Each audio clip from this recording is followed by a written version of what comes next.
Thank you for listening to the ThePPod from the Somerset Safeguarding Children Partnership.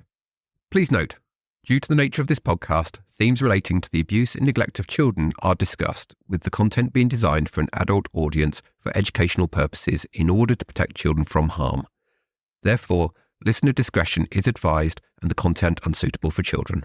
Welcome to the ThePPod.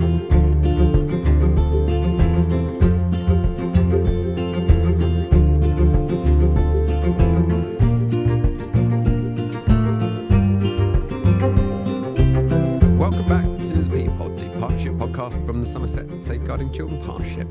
Now, today's episode has been a real labour of love for some time and has grown from an initial idea of exploring a theme of the importance of engaging with fathers to this extended two-part episode where I've been fortunate enough to have an opportunity to really deep dive into the topic to give it the focus that it really deserves. So across this and our next episode, I've been fortunate enough to speak to Dr. Jeremy Davies from the Fatherhood Institute, one of the leading organisations in the field of father engagement, who's worked for many, many years to provide an evidence and research base on the role and impact that fathers have on the lives of their children. As well as this, the Fatherhood Institute have been the authors of the groundbreaking national review, The Myth of Invisible Men, which was commissioned by the National Safeguarding Panel and published in September 2021, which explores the significant rise in harm to babies and young children, particularly over the COVID lockdown period. We'll also be hearing from various services themselves, including maternity services, public health nursing, children's social care, dad matters, and the work that they have undertaken to improve their engagement with fathers and male carers, as well as with a number of dads themselves about the experiences that they have had of parenting and how services have or haven't supported them. It's fair to say, across the board, there's a lot of work still to do in this area, and services are now finding themselves in a position where they're having to very quickly catch up with societal changes. Since the publication of The Myth of Invisible Men, the Fatherhood Institute has highlighted in a number of subsequent reviews, such as Lockdown Fathers, Bringing Baby Home, and more recently, The Kids Are All Right, that the role of fathers has undergone a seismic shift, and the role that fathers play in the lives of their children is significantly different to the roles of previous generations. And yet the services to support children, young people and families are often still rooted in previous ways of working. The truth is, we're not very good at engaging with fathers and male carers, and a repeated theme in case reviews, including the National Case Review, following the deaths of Star Hobson and Arthur Binyo Hughes, is that by not engaging with fathers, we're not able to support their needs, understand the risks they may pose, or understand the safety or protection that they can provide to their children. There are deep-rooted reasons for this, and it is a complex area, but our hope from this episode is to provide an insight into some of the reasons and barriers to engaging with fathers, as well as highlighting a lot of the work that is taking place in this area, and hopefully to give some food for thought about how you can work to improve things moving forward. So to start off with, I spoke with Jeremy from the Fatherhood Institute about the work that they do, and importantly about why he got into this area of work in the first place. Hi, my name's Jeremy Davies. I'm Head of Impact and Communications at the Fatherhood Institute. And my role in the organisation, because the organisation was and remains quite small, so it's one of those organisations where your role kind of varies quite a lot. So my role here does vary. Sometimes the stuff I do is still quite journalistic. Sometimes it's much more researchy. And I suppose there's an element of my work which is about building partnerships with other organisations and individuals to try and improve the support that fathers receive, to try and get fathers on people's agenda, to lobby for changes in the law, in policy, in practice, and so on. In terms of the Fatherhood Institute's work overall, I would say, we started in 1999. So this year, in fact, is our 25th anniversary, unbelievably. And I suppose over that period of a quarter of a century, I suppose what we've done is to really pull together and analyse the evidence about fathers and fatherhood, and to try and do to follow the evidence, really, and turn it into useful approaches for practitioners. So anybody who's working with families or should be working with fathers, especially for the policymakers, the politicians and so on who shape our lives, and to some extent for fathers themselves and families themselves. So we've always been very evidence-based, and we've over this period we've been really building up what I think now, is a globally significant set of evidence about why fathers matter, what it is about what they do that matters, and about approaches that are successful in supporting them and kind of getting them engaged in what we want and need them to be engaged in. We've worked with government departments, we've worked with lots of different universities, lots of local authority and NHS organisations. I guess that the biggest program of evidence reviews that we've been involved with is a series of evidence reviews that we've been doing, funded by the Nuffield Foundation. That series is called Contemporary Fathers in the UK. And we've just, last month, in fact, we just published the 6th in that series of reviews. So it's been going for quite a few years now. And in each case, what we do is we interrogate bibliographic databases to find all different sorts of evidence. So from empirical research studies, grey literature, so kind of, reports and briefings that organisations have produced, even down to people's PhD theses. So we do a very complex kind of process of searching to find as much evidence as we can on different aspects of fathers and fatherhood in the UK. So, for example, one of these reviews was about fathers and work. So, how are they combining their working and caregiving roles? Another was about fathers in the antenatal period. Another was about the postnatal period. The one we've just published is about fathers and adolescents. We also did, in the middle of when lockdown happened, we did a piece that was specifically about lockdown as well. And so in each case, we kind of pull together all the evidence, have a really good look at it and sort of identify, what are the key findings here? What are the messages that people need to know? And then we make policy recommendations from those.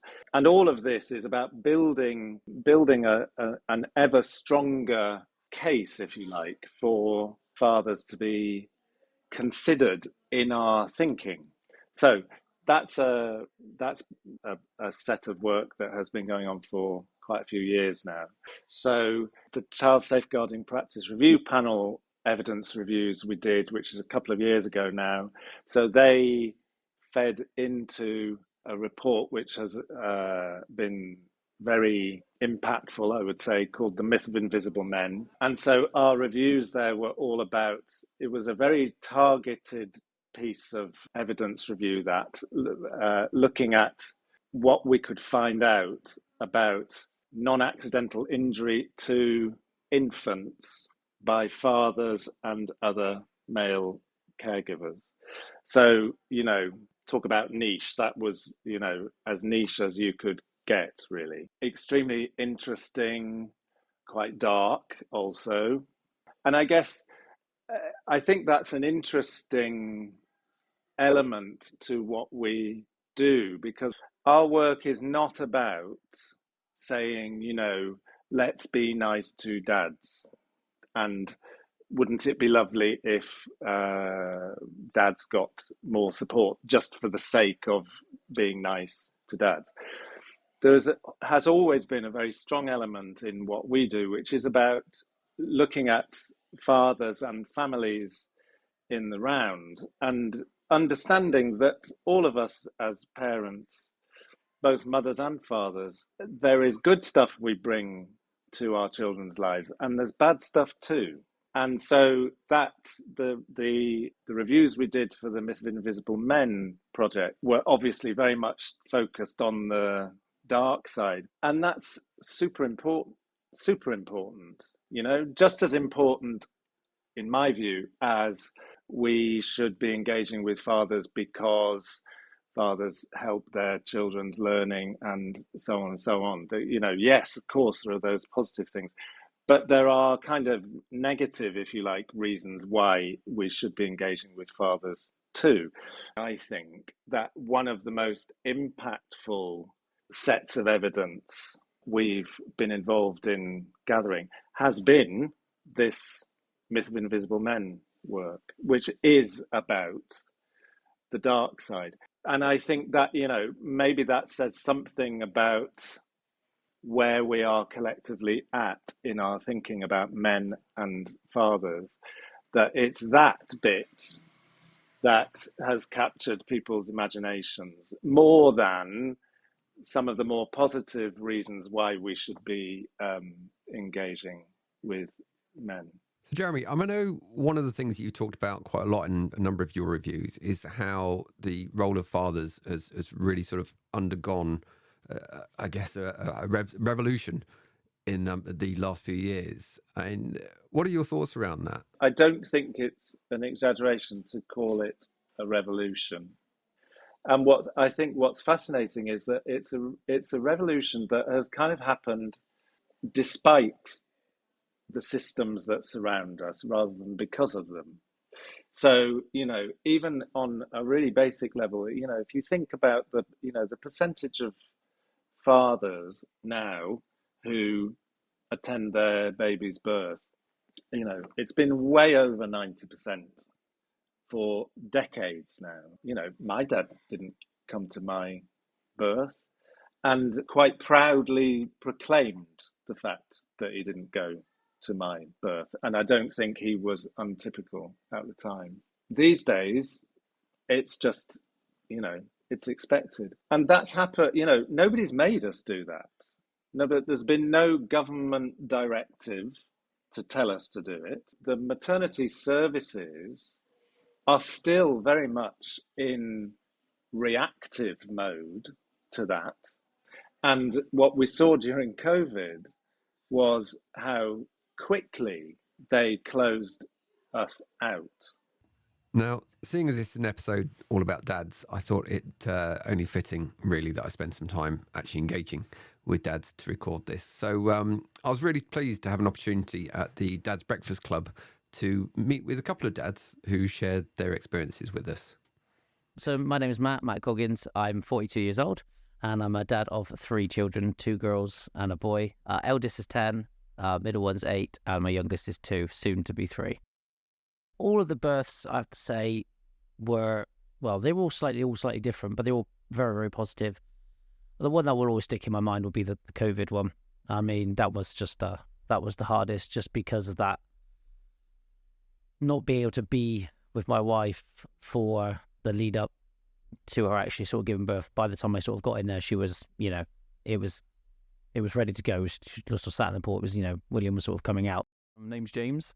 Have 2 biological daughters, Florence and Hattie.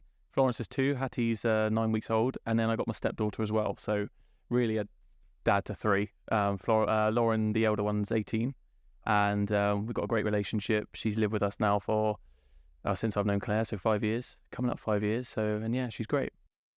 I think the good practice was how they were with Claire through the whole thing, because I went to quite a few of the midwife appointments when Claire was pregnant with the first one, with Florence. And I thought they were brilliant, made her feel really calm, really welcoming, really relaxed. I thought that was really, really nice. Just the whole environment of the room they were in, to the way they spoke, this, that and the other.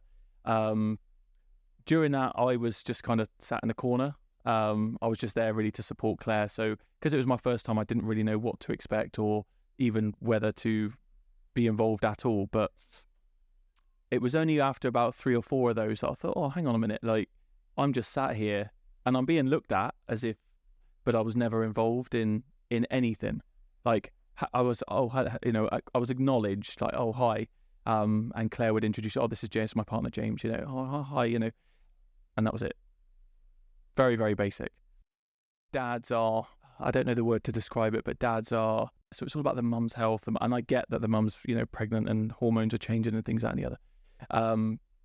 But with me and Claire, we're very solid. So it's all, we agreed to have children, and I think the midwife needs to acknowledge that it's not just about mum, it's also about dad, because it affects dads as well. Like, we have lots of anxiety around, is Claire okay? Or if the baby's not kicked, is everything fine? Or if Claire's had a rough night, what's wrong?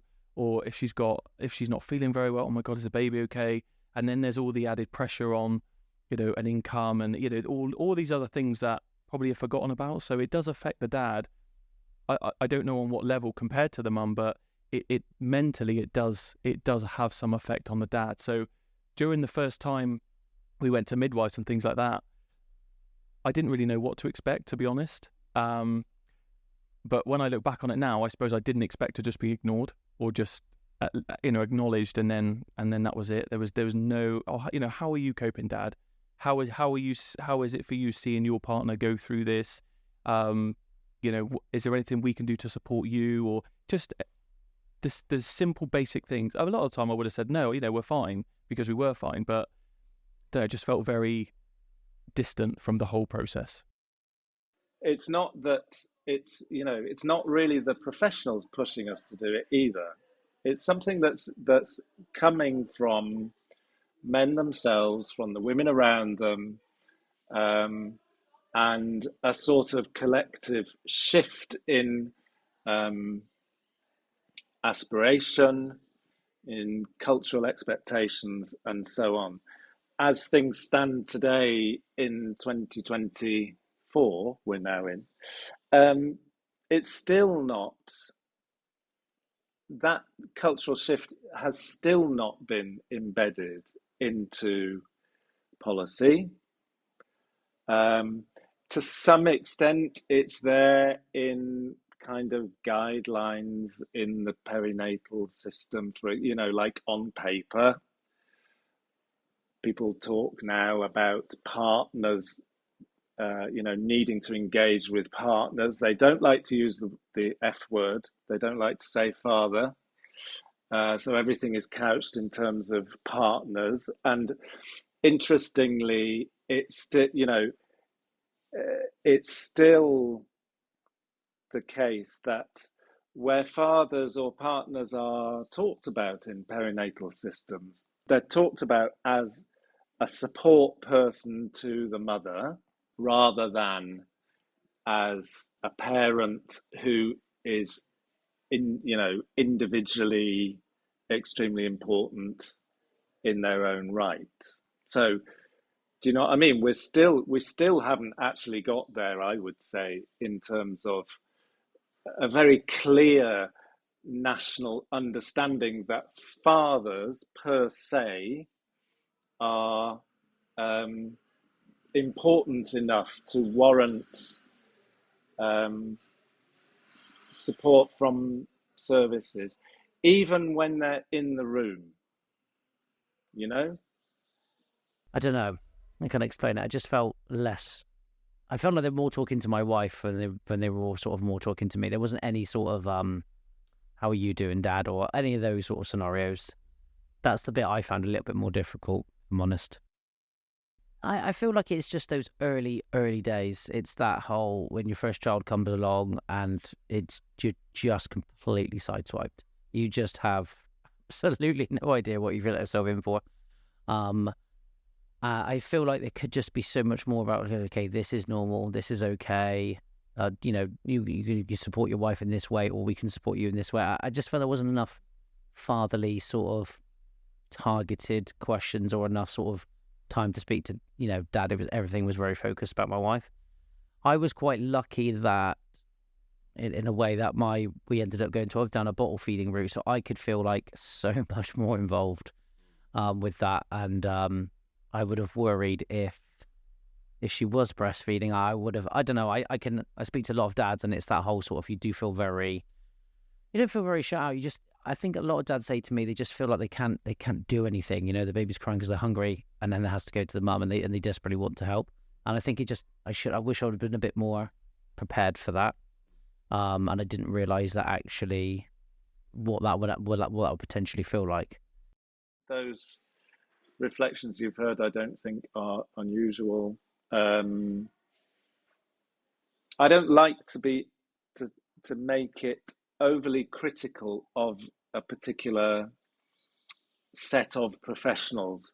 It's very difficult not to, because, you know, if you're talking about maternity services and saying they're not very good at engaging with fathers, then automatically, on a sort of global scale, you are criticizing midwives. At the same time, you know, midwives are fantastic. The work they do is amazing. They are underfunded. There aren't enough of them. They, like the rest of us, have 1,000,001 different priorities. Their focus, rightly, is on the mother and baby. So to some extent, the problem to some extent is with the midwives, but at the same time, I would argue it's more about the systems that surround the midwives and the context in which they work. So on some level, does it need to be a midwife who spends, you know, X percent of the minutes they've got with that family? Do we need to stand over them with a clipboard, making sure that they spend X percent of that time talking to the dad?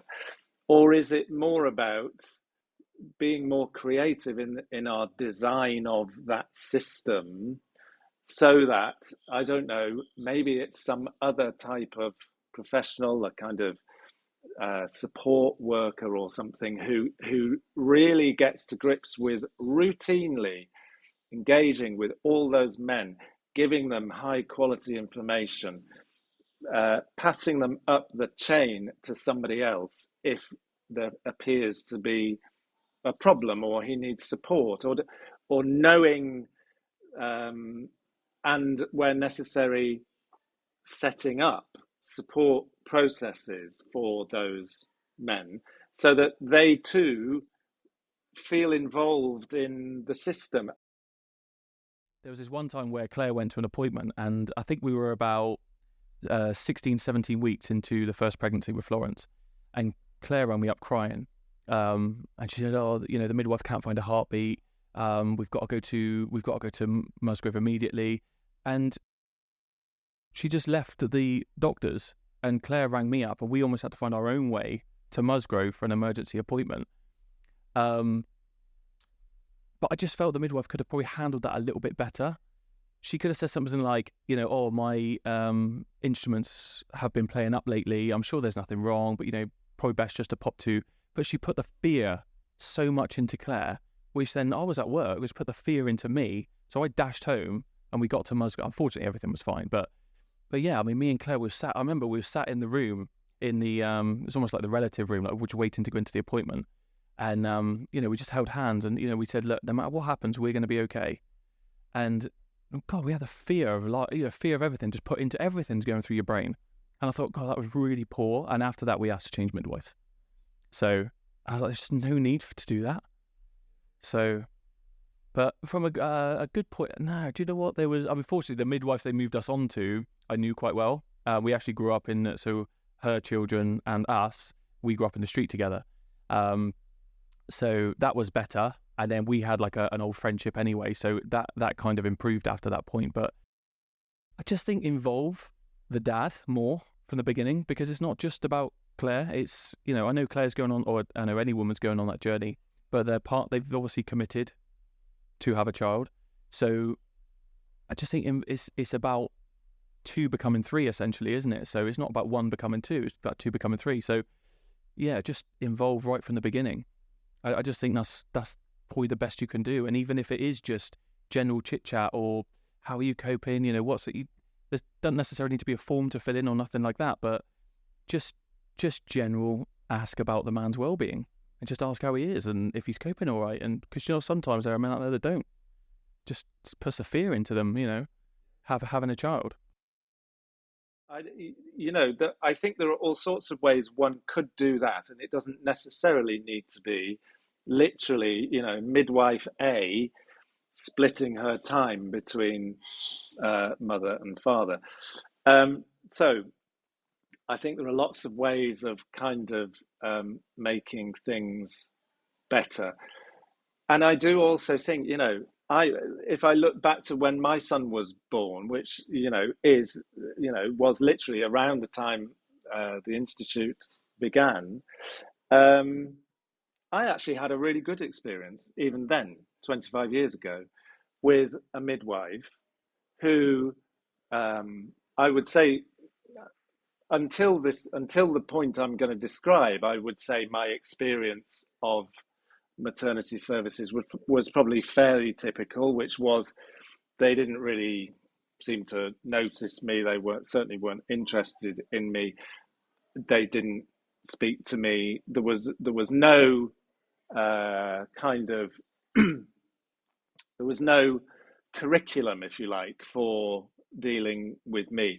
And that's even when I attended the antenatal appointments and whatever. And, I wasn't the only man in the room. There was a sense that I should be in that room. And there were even things that were, I suppose, directed at us men as well. But I wouldn't say there was anything substantive done with me or any of the other men in that room. So up until this point I'm going to tell you about, my experience was pretty unimpressive, I suppose, in terms of father engagement.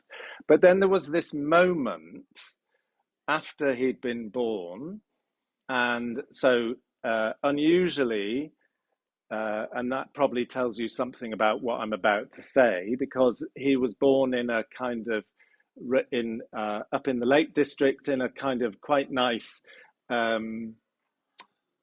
mother and baby unit, and the policy there was that the mums stayed in for like a week, I think, 5 days maybe, certainly longer than they often try to chuck people out these days. So I was coming back and forth, and at some point, a midwife, this was not a sort of, there was no specific appointment for this or anything like that. She just did it. She took me to one side and showed me how to bathe him. Okay. She didn't have to do that. I don't know why she did it. She must have done it, I suppose, because she intrinsically valued fathers. And it was absolutely transformative for me, that moment, because that was the first time, and I would say the only time, when anybody, professional or otherwise, treated me as an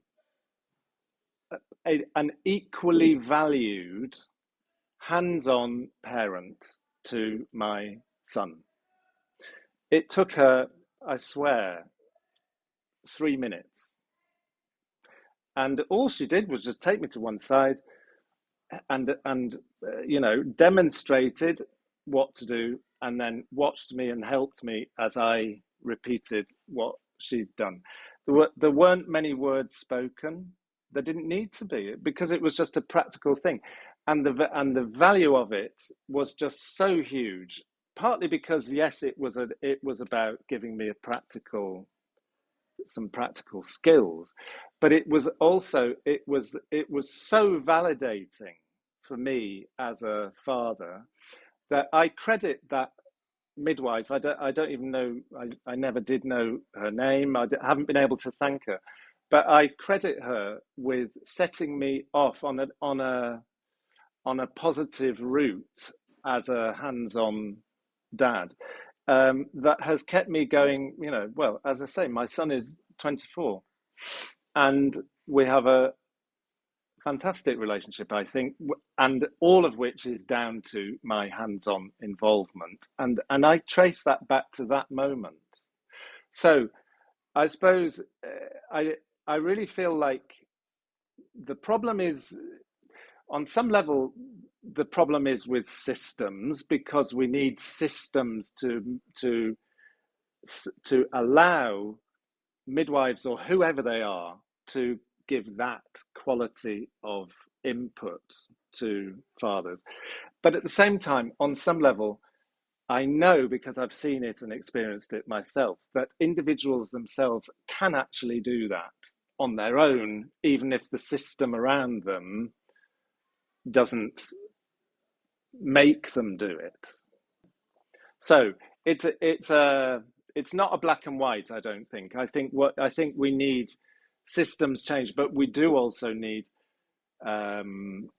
we need practitioners to be open to what are often actually very small shifts in practice that they themselves, as individuals, can take on board and lead with, and become a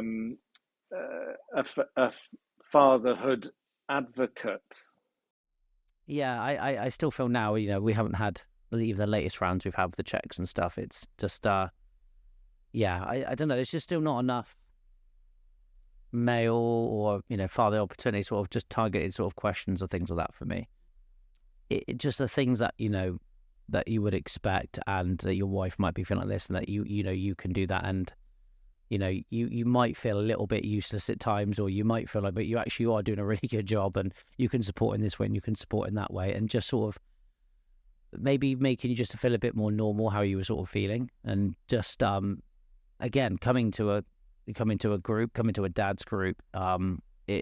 When we all talk, you can hear that we've all had the same and similar experiences, and it's like the validation here is huge, because we can kind of, this happened to me, and I felt exactly the same at this time, and it's nice. I kind of feel like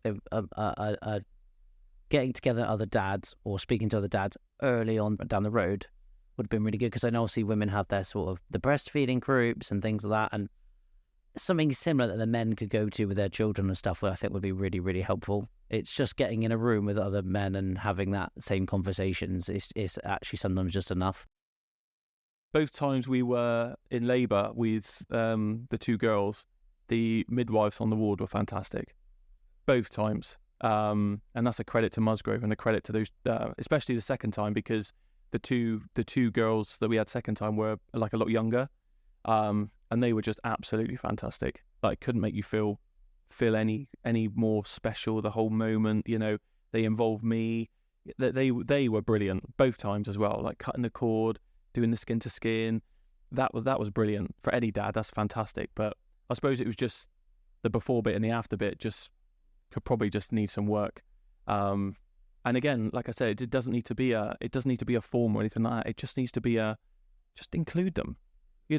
Just those tiny little things, yeah. Like, when they're doing the scanning, I don't know if they can get dad involved. Say, oh, look, dad, come and put your hand here. There's like a head or something. Just touch it really, like, because we don't know where the head is, or we don't know where the feet are, but all those little things can just make a big difference. So, and it's not going to take any more time.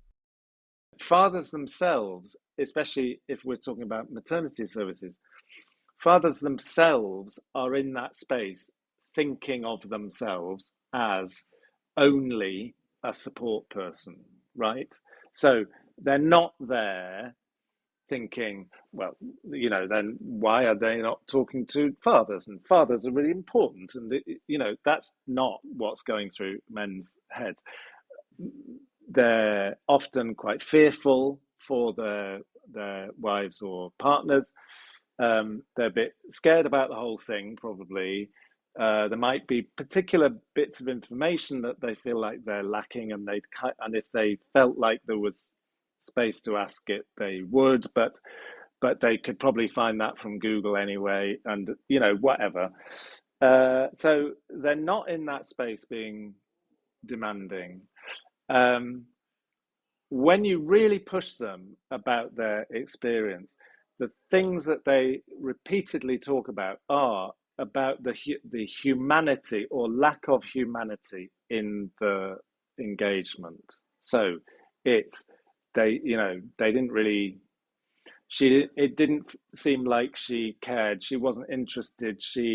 I'm saying she because most midwives are female. They didn't talk to me. They didn't shake my hand. That's things like that in some ways have kind of fallen out of our culture. To shake somebody's hand can feel quite formal, but actually in that kind of context, which is a bit like a sort of professional context for that man, because it's not, that service is not about him fundamentally. He's there as a support person. That's how the whole thing is set up. So it's like actually shaking his hand. It might seem a little bit sort of old-fashioned, but it's a very clear indicator that he's welcome and that you have acknowledged his presence. Okay, if you did nothing else but shake his hand, he might, okay, then he feeds in out a feedback form. He might say, I thought it was a bit weird that she shook my hand because it's a bit old-fashioned. But at the same time, what he wouldn't be saying is, I wasn't welcome. He would have had a very clear indication that he was welcome. So yeah, sometimes those little things I think are quite important. And why not be a bit creative and do something a little bit weird and old-fashioned, like shake everybody, all the fathers, shake their hands.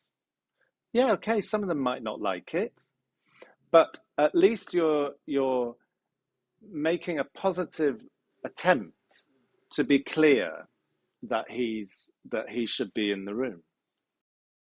So, talking about making a real positive move to engage better with fathers, I spoke with Donna Butland from Maternity Voices Somerset, who's worked for a long time now, both here in Somerset and across the Southwest region, to make sure father-inclusive practice is promoted.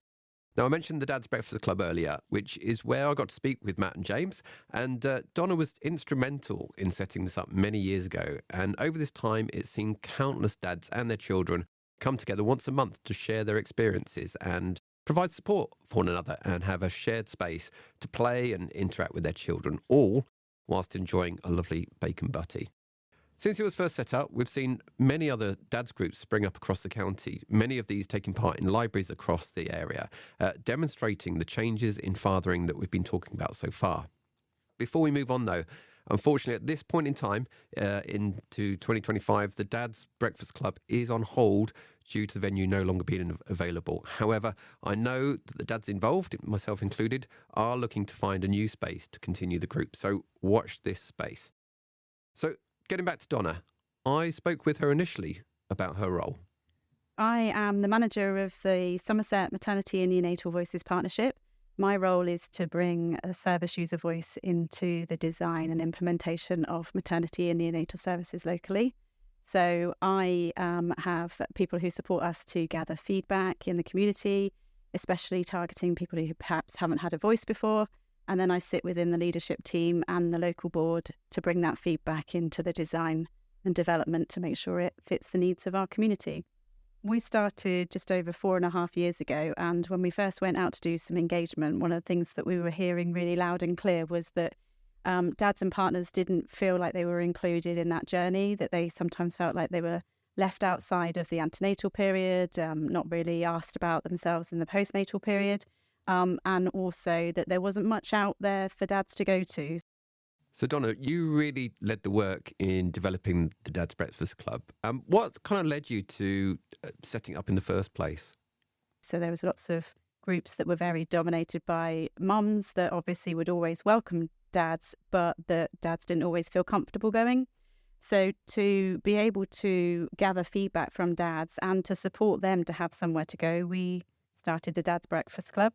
And the rest is history, really. And it's been a really useful place to have a chat with them about, we've got dads that have come back whose partners have had babies since, and to chat to them about their experiences and what could have been better. And it's been a really useful source for us, but also I think for the dads themselves, they've really connected.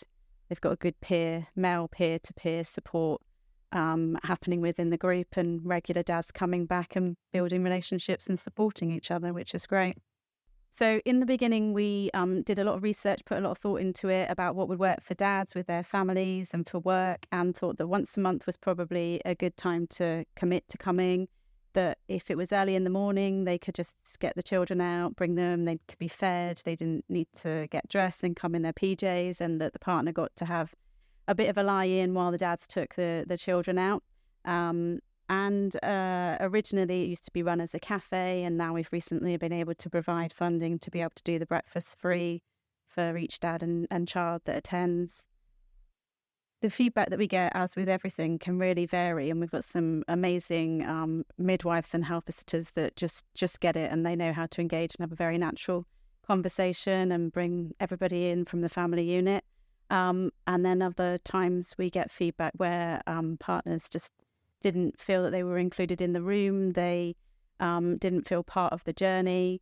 All of it always comes down to, I think, is communication and feeling that you're involved. And then with regards to birth experiences, I think that's where we hear a lot when it doesn't go well. If there's been something that's difficult, that the partners can quite often feel just left there in fear and trauma sometimes, because they haven't been asked. They haven't been asked, or they haven't been informed with regards to what's happening, and which can be really scary.